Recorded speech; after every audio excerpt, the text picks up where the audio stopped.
of the Canadian Association for Graduate Studies. Merci pour votre invitation. C'est vraiment un plaisir pour moi d'être ici parmi vous, parmi mes amis, pour le 50e anniversaire de cette association.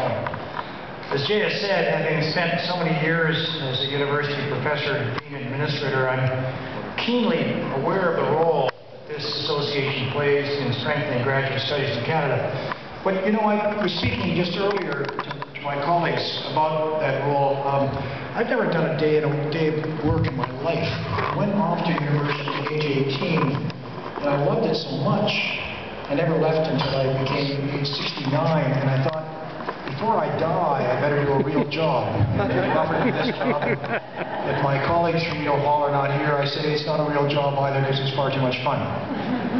And I'm on one-year leave of absence from my law firm, who said, when I had upset my articles of indenture to begin teaching at Queen's for a year or two where I had been a law student, they said, when you have the courage to face the real world, come and we'll teach you how to practice law.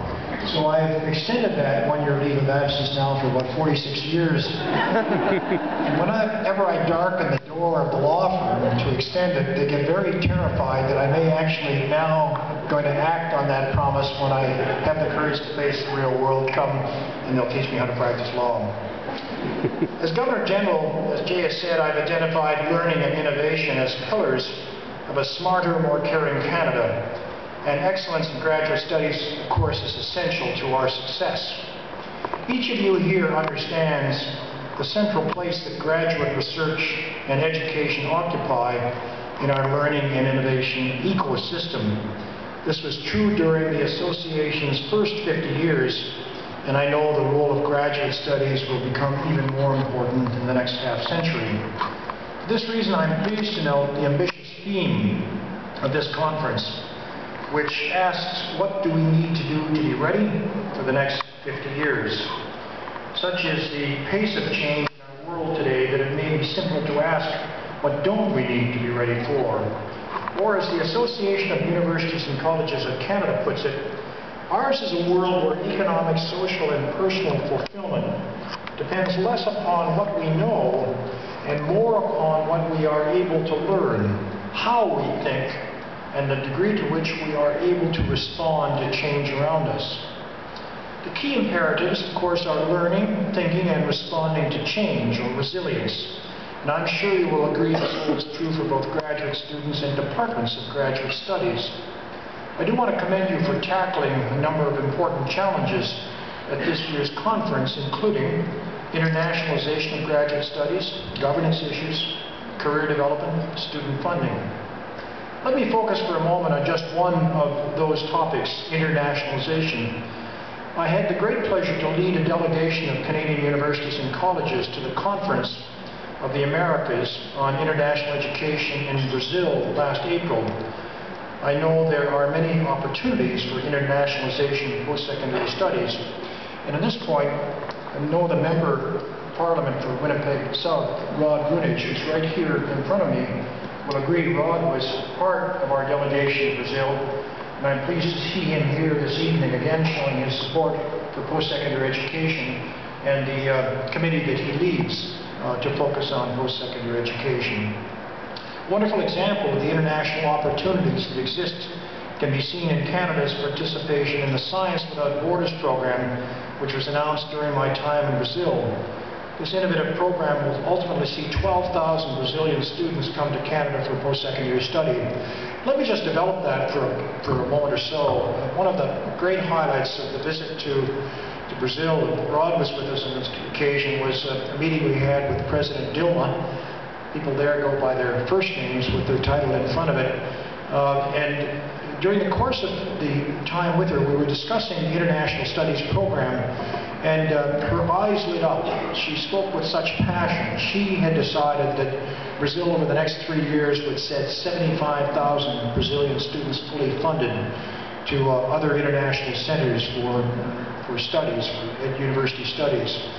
And then the private sector added another 25,000 to that, 100,000 in 3 years to open boundaries to Brazilian students.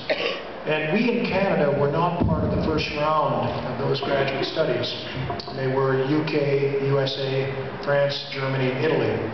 During the preparation for our meeting and during the course of the conversation with her, the decision was made that Canada would receive 12,000 of those students.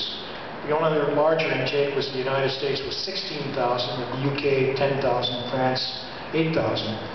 And she said, let me tell you why it is so important that our students go to Canada. First of all, your country is the most popular for Brazilian students wanting to improve their English as a second language. And your country is second only to France for young Brazilians wanting to improve their French as a second language. But she said, the reason I'm so excited about young Brazilians going to Canada are severalfold.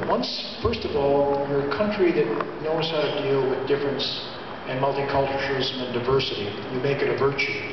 Secondly, your education at every level is of very high quality. K through 12, undergraduate, graduate, postdoctoral, etc. Thirdly, your research hits pinnacles of excellence all around the world. Fourthly, your cities and your towns are welcoming and safe. Fifthly, your universities have a culture of welcoming and nurturing that goes well beyond the classroom. For example, when our students are there taking their academic subjects, they're usually also taking English or French. And it's not simply the experience in the classroom. It's the whole student experience with peers, with buddies, with families that invite them into their homes, etc. And then for those of them who wish application, it's internship and co-op programs that you organize so that they can have some hands-on experience as well. But most of all, she said, I want our young Brazilians to be exposed to Canadian young people because to me they have the old-fashioned values of hard work, of discipline, of aspiration, of looking for others, and a constant quest to discover and to be open to the world. And so we see 12,000 young Brazilians here.